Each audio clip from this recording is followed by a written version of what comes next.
He's the son of Puerto Rican immigrants. He served in the U.S. Army and was a staff sergeant during Desert Storm in Iraq. He's also an author, and he's here today to talk about his memoir, Angel Finally Found His Wings, a true story of finding trust, hope, faith, and the power of love. Oh, did I mention that he's also gay? Today on Rainbow Country, author Ron Hunter is my guest. That and more in episode 407, so stay tuned for Gay Talk Radio right here on Rainbow Country. Hi there, I'm Bennett Singer, a documentary filmmaker and the co-director of the new film Cured, which is currently available on PBS and on the PBS video app. You are listening to Rainbow Country with Mark Tara. Perhaps it's only by the grace of God that I'm alive, or maybe it's by the God and the people who helped me that I survived. Either way, there is God inside me, and I believe it's the peace inside all of us that remains intact no matter how much breakage we endure. It's our job to place our attention there, to forgive ourselves and love ourselves enough to believe healing is possible.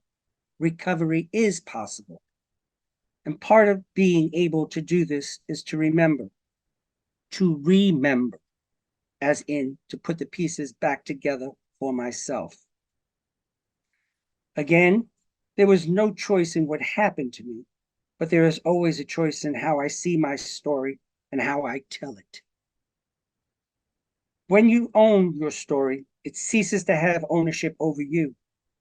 I am here to remind you to remember, to put the pieces together for yourself now the way that you couldn't as a child.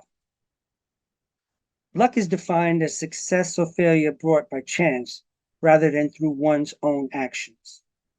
But as the saying goes, luck is what you make it. Maybe luck is what you do with the cards you're dealt. Maybe I'm alive because I refuse to die. Maybe love is a verb, a force greater than the sum of our fears. But without a doubt, finding my wings saved my life. Ron Hunter, hi, how are you? I'm doing well. Thank you, Mark. How are you? I am well. Thank you for being here to have your voice, your story be heard by the LGBT community and beyond. So thank you for that, especially to talk about Angel Finally Found His Wings. Angel Finally Found His Wings, a true story of finding trust, hope, faith, and the power of love. A big title. Yes, it is. I like to start my interviews from the ground and build up. So talk to me about this book with this incredible title, and essentially what's the story that you're telling within the pages of Angel Finally Found His Wings?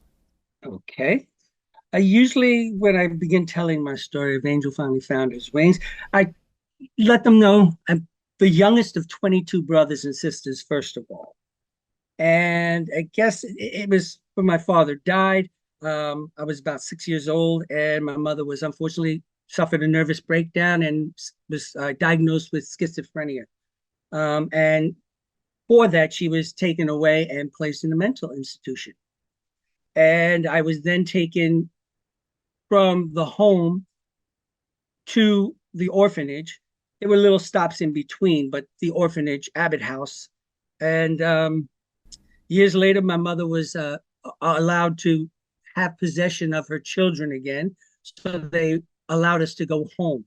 And it was during that time that Charlie Acevedo, who is the principal in this, got close with my mother, and he presented himself as a leader in the community. He was known for that, as in terms of being a coach or for basketball, baseball, with a PAL league, and most importantly, was a Boy Scout assistant scoutmaster. Unfortunately, what he did was to force me into child sex trade in New York City. And it was about 8 years of surviving through him that I escaped and began my journey to recover. And that was quite a journey. The reason I got to writing this book, although many times people have told me you need to write a book, I said, yeah, that's not so easy. But it was during Oprah. They were doing a very special show called Oprah 200 Men Who Survived Sexual Abuse. I don't know if you're familiar with that at the time. And I remember it's, seeing it. oh, fantastic. Well, I was invited onto it. Unfortunately, I wasn't able to have my story featured because they got to me too late. I was working and flying around. Mm. But it was there after the show and even during the process of getting us set up and putting positions and listening to people talk that I realized that too many of us in there, which is most actually, were still living in the victimization part of it. They hadn't got past what had happened to them and weren't able to forgive themselves for what happened to them. And I just saw so much hurt. And I listened to many of the spouses who did attend, and some had their mothers with them, who told stories of their lack of understanding of how pedophilia works. And I just knew I had to tell them. I wanted to scream out sometimes, hold up, hold up. We actually can live. We can enjoy a wonderful life. We can be blessed as anyone else who hasn't gone through what we have gone through and be whole. But we have to do it, and we have to want it, and we have to believe it. And I'm living it, so I know what I'm saying, you know. And that's where the importance of, they ask me, who is Angel? And I say, that was my street name. That was the name that I chose in order to conceal who I really was. But I'm sorry. How old were you when this was all going on?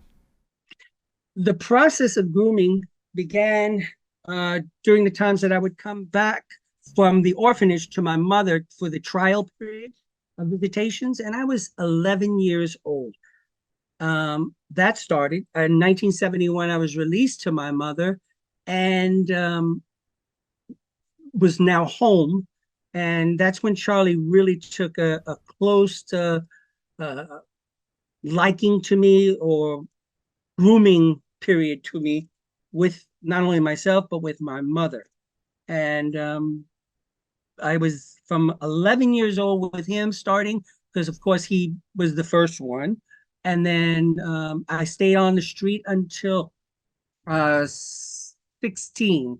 So from 11 to 16, I was on the street. That didn't mean that it ended for me. It's just that it continued in a different way of me being controlled by him. And when you say he continued to control you, can you give me an example of what you're talking about? Yeah, yes, absolutely. Charlie controlled me from what I wore, when I got up, when I was allowed to come back from being out on the street, Right. how long I would stay out on the street. Most importantly was I had a dollar amount I had to make sure that I had bare minimum for him each day. Anything Wow. over that was great. It just saved me another ass whooping, you know, or threats or blackmail, you know, which is what he used a lot on me. But he controlled all aspects, even when the amount of time I would spend with the Johns, even though it was negotiated for a certain amount, my job was to get it quicker, make it quicker so I can get back on the street and get another one within that same time that I was already paid for. So I was making extra money. He was really evil in the way he did things. And it was, my only thing I could do was to do it. I had to do it because in not doing it, I was going to expose other people who were innocent from anything like this of being hurt. My mother, if I didn't do it, he had threatened me and assured me that he would tell the authorities that my mother was mentally ill, was, he witnessed her talking to herself and, that kind of thing. And she would be sent back to the mental institution, which pained me greatly. And he also knew that that would mean I would be sent back to an orphanage, and probably not the same kind of orphanage that I was fortunate enough to be placed in. Abbott House was an incredible experience for us, and they were wonderful to us. Mm. But it was through the beatings mostly that he kept me in check, and he wasn't afraid to do it in public either. So you mentioned people would suggest to you or tell you, like, hey, you have a story here. Are you going to write a book, or when are you going to write a book? That it's one thing to have an idea to do something like that, but was there a motive? Was there a motivation? Was there a flashpoint, a moment where you went, I'm going to do this? Was there that moment that made you say, that made you start putting pen to paper, so to speak? Yes, and again, I go back to the Oprah Winfrey show of 200 Men. I needed to somehow let victims, or those who were victimized as we were, that we are not broken, we're not damaged goods, we can have fantastic lives. And I needed to let them know because I'm doing it. And that's when I said I need to share the story for that reason alone. I need to let them know there is so much happiness and light and love out there for us, in spite of what happened. But we had to choose that.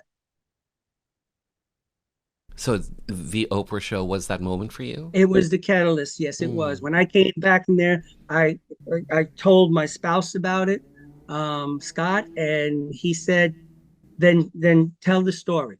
mm, Tell them what you're talking about, and in telling them, you can show them by your actions and speaking out and being an advocate for them.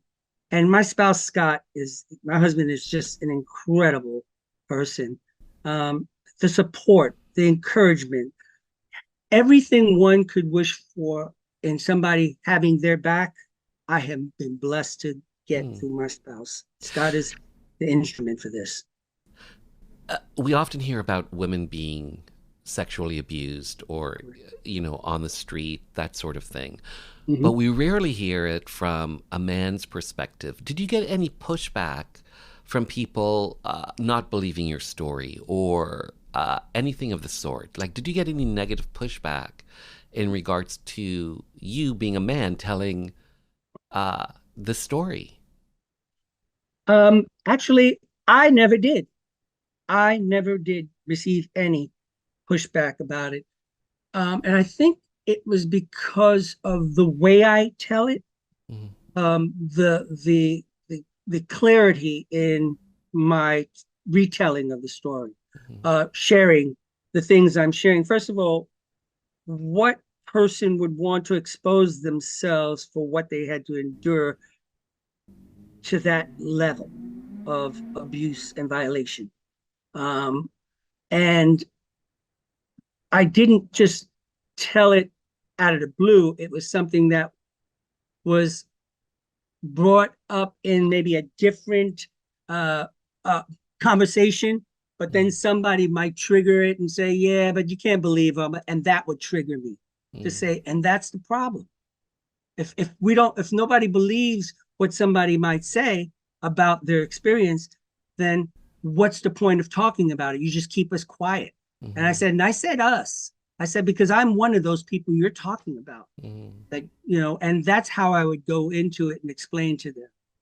And not only did their jaws drop, but the apologies came and they couldn't believe and they were so sorry. And that was great.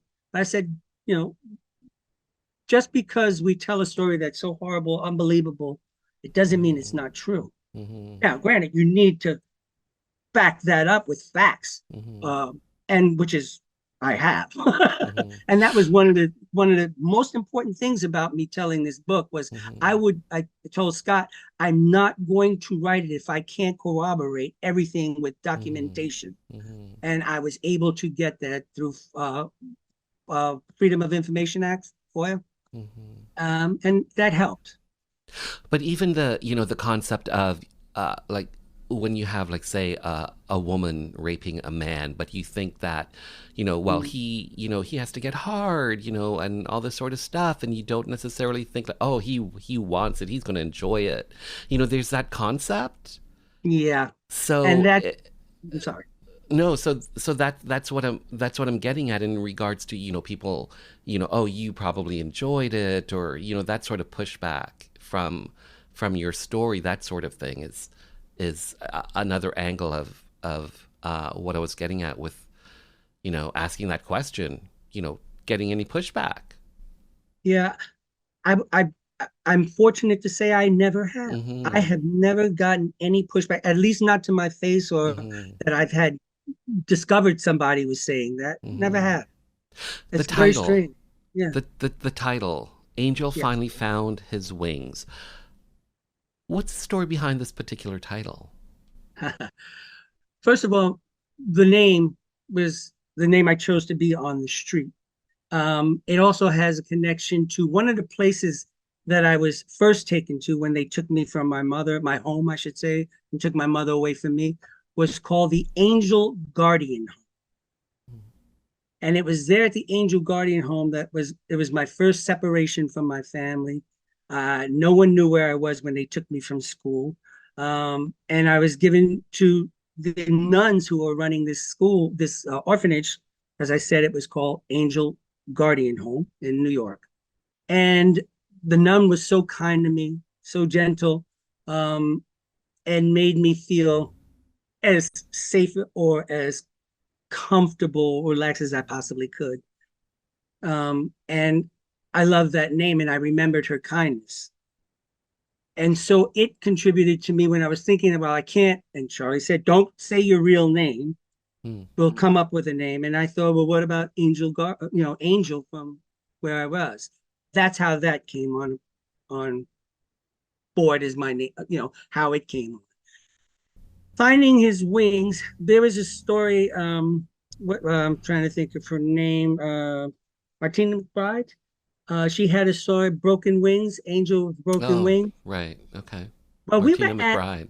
yes, we were at a concert. My spouse and I were at a concert, and she was opening for Winona Ryder, is it? Not Winona Winona Judd? Judd. I'm Ryder. That's the actress. Not Winona Judd. And her last song she was going to sing, she was talking about this song, Mm. Angel with a Broken Wing. And we were just sitting there listening, and she was singing, and suddenly when she was singing, she sang the phrases. Scott and I literally looked at each other and said, he said, "That's the title of your book. Wow. Angel finally found his wings." Mm. And that was it. The first few months I worked the streets, Charlie watches over me every day, checking in with me from time to time. He asks if there's been any action or prospects and how long it's been since my last John. He asks if I've seen any cops and if anybody's bothered me or asked any questions. And he always asks for the money, which I never hesitate to hand over to him. Many prostitutes and hustlers pay to have protection while on the street. I'm not sure who protects them. I never see anyone standing around acting like a bodyguard. And no one knows for sure that I work for Charlie. I don't ask anyone too many questions either, because the more you know, the more you're drawn into their circle. And I don't want to be anywhere near. So, Ron Hunter, you are the son of Puerto Rican immigrants, a retired American Airlines flight attendant. You served in the U.S. Army. You were a staff sergeant during Desert Storm in Iraq. You're part of the LGBT community. You are gay. So here's the question. You have a book. I, Is there a plan to do like a streaming show, a streaming series, a movie, anything like that, a visual element to this? Because you have such an amazing, powerful, touching story. Have you thought about that aspect? uh, After hearing people say it and people who have read it, they say this is more than a book. This needs to be a movie. Hmm. Yeah, so that's gotten me thinking and hoping maybe it will, because I Mm-hmm. just want to reach as many people who are suffering and who have been victimized. I don't Mm-hmm. like using the word victim. I have Mm-hmm. nothing to do with victim, but you can be victimized, and then you have to rise through that to become a survivor. And even past survivor is not just surviving it, but actually living your life as it's supposed to be, claiming it and owning it. And that's my goal, is to say, look, I know these things happen, but we have the choice. We didn't have it then, but we have it now. Mm-hmm. You are gay. You were I in the am. you are in the U.S. You were in the U.S. Army. What was it like for you being gay in the Army, or were you gay back then? I've been gay ever since I've known it. Even when I came out to Yes. my, yes, I've known it since I was 5 years old, that there was Mm, something me more too. important to me and special to Hmm. me in the male, in my friends. And in the book, you'll see that there were instances of relationships or how I felt about, another person who was a male, and how I got reprimanded for that. So for me in the military, it was very difficult. And one of the problems was I've always wanted to be a professional soldier. Goal was to get into the special forces, and serve my country, because I always wanted to be a protector, a defender, doing the right thing and protecting those who couldn't help themselves. So in the military, my choice was either I'm going to suppress who I am and serve, or I'm going to not be able to fulfill that dream and goal. And in that, of course, back then, remember they said it was a choice. If you work hard enough, you don't have to do it. If you work out the things that are in you that are making you think like that, you can change or be who you really are. Well, I bought into that in order to achieve my goal as being in the military, and eventually got married. I got married in the military.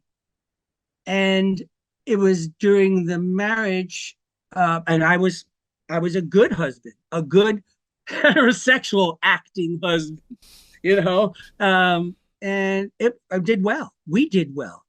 And it was when I came back from Desert Storm that I was able to finally admit to myself that no matter what I did, no matter who I tried to be, I was never going to be them unless it was my true self. Mm. And it was things that took place that had me going in the direction of freeing myself, and coming out, if sort of say, because I was still in the military, so I couldn't come out that way. But I told my wife. Now, what's interesting about that is that before we got married, when my wife at the time wanted to get married, uh, she thought she knew who she was marrying, or wanting to marry. And when she asked that, I said, I think you need to know who you want to marry. And you need to give me about 2 hours just to sit and let me talk and tell you my story.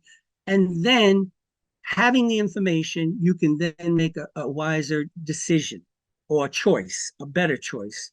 And she said, okay. So we did. We sat in the car, in her car, little gremlin, and told her the story. And at the end of it, she just looked at me, and I can see tears in her eyes welling up. And at the end of it, says, so now that you know the whole person, me, and what I've gone through and what I'm dealing with, and I can't promise anything, but they say it is this. And if I work hard enough, I can not have to be that, which is gay. But I said, I'm struggling with it. Am I or am I not? What is it? So I said, so I want you to take some time, think about all you've heard, and make a decision based on facts and knowledge. And she said, okay. And I said, so you have anything to say right now that you want to ask me? And she said, is November okay for the marriage? So she continued to want to marry, because she said, if that's what you want and they say that can be done, I'll walk through it with you. And together, maybe we could do this. And so that's what we did.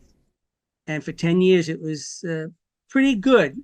Took a lot of work, and a lot of suppressing emotions and feelings on my side Mm. in order to um, live that lie. You know, How long were you in the military for? a total of 17 years, and got retired. And now you are on your second marriage, or is this like how do you Yes, I'm married. I'm sorry, I'm married again. The first one just didn't work right, but mm-hmm, my husband mm-hmm. is the Scott? right fit. And how long have you been married to Scott? Scott and I were married on July 7th of 2004 Wow. in Cambridge, Massachusetts, when it became the first state to legalize Mm, same-sex marriage. okay. Yeah. Mm. We were S- together since September 99. mm. September 9th, 99. We have great numbers. 9999 and then 7704. So Can't forget grow them. so growing up, when you knew that you were gay at the age of 5, growing up, did you think that you'd be able to be married to, the man of your dreams back then when you were growing up? Absolutely not. Hmm. No, And not at all. so fast forward to the early 2000s when you did get married, Hmm. what went through your mind when you were like, okay, we're going to do this? Yes, here we are. It's a brand new world. Um, for me, it was, I was so excited at the possibility of us getting married. First of all, I wanted so badly to be married because I love Scott and I Hmm. knew he was the one that I was working all my life to get to Mm, have somebody like him as my soulmate, my mm, partner. mhm, Scott wasn't so sure about it. He mm, loved me, and but his argument at the time was, well, it's not national, so it really doesn't have mm, any. And I said, it only mhm, starts with one, Scott. We live mm, in the state that says it's legal. That's where we should get married. And mm, from that and being married and showing what the goodness of it, showing us in a happy, healthy relationship can help maybe others see that, hey, it's not affecting my life. They're happy. I love those guys. So I said, just know that when it's this first one is going to lead to the others coming. And sure enough, he gave into it because it really was upsetting to me that he didn't want to move forward with that. mm, But then he did. mhm. He did. And it's been wonderful for us. And so then I believe it was what, 2015, 2016 when it became legal in America? That's right. So when that milestone came, what did the two of you think? Because you'd been married for what? Like a number of years at that point. Yeah, that point is 12 years. So what went From through your mind? 4 You're to like, 16. it's about time the country caught up to us. Very true. We did feel that. We were very, and I'll be honest, I did the thing you say never do. I told you so. But this was a good one, so I was happy with that. Mm, And he was so happy and just so proud. And we feel blessed. And I said we were good examples of the quality that was happening now. We mhm, represented ourselves well, and we made no negative impact on anybody else's life, except mhm, for we made a great impact on the people who were part of our lives and knew we were gay men who were married. mhm. And that's what I wanted to do. You know, so Any fears with the things that the state of the essentially the state of affairs in America right now, yeah, yeah. especially with the overturning of Roe v. Wade for women's rights when it comes to Mm-hmm. reproduction. Any fears that the Supreme Court in America just might overturn same-sex marriage in America? Does that There's a concern you time at I, all? right. There was a time I walked around saying, if they give you the rights, they'll never take them away. I believe that when I Hmm. back before this madness began. But do I worry about it? I do. But the, the only thing I can do is control what I am capable of. Hmm. And that is being an advocate, living my life well, being an example of people like myself who are actually normal, um, not showing the nastiness or the horror, the ugliness of what the opposite side says, um, and showing the value of it. It's love. And do I fear that they might try? Yes, I do. I do. Mm, But that's not going to change who we are. mm. And I won't let that happen.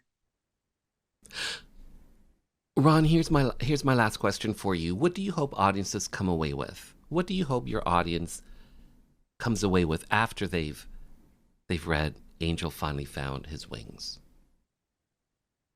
For those who have been victimized, that they see hope and the ability to have a wonderful, full, happy, guilt free life. And that all the things that would happen for anybody else is also still available to them. No shame, loving, being able to love, and trust. Finding all that, because what I went through was saying you can't trust, you can't love, you can't have faith. And those are the things that kept me going, was believing and trusting and you know, finding those people that were good in my life, who did good. And that's what I focused on, because there are many more of those kinds of people than there are the ones who did the negative things to me. And I don't want to focus on them. I can't give them space in my head. You know, they don't pay rent, so they can't occupy any space. So um, I want them to know that they have the power to tell their story. And in doing that, they claim ownership of it and they define themselves. And what happened to them is not who they are. And I want them to have a full and happy life, because I know I'm having that. Yes, I'm going to have all the same things anybody else would have in a relationship, but not because of what happened to me. Mm. Well said, well said. Ron Hunter, thanks for your I, time. Well said, well done, well written. Thanks for being on the show.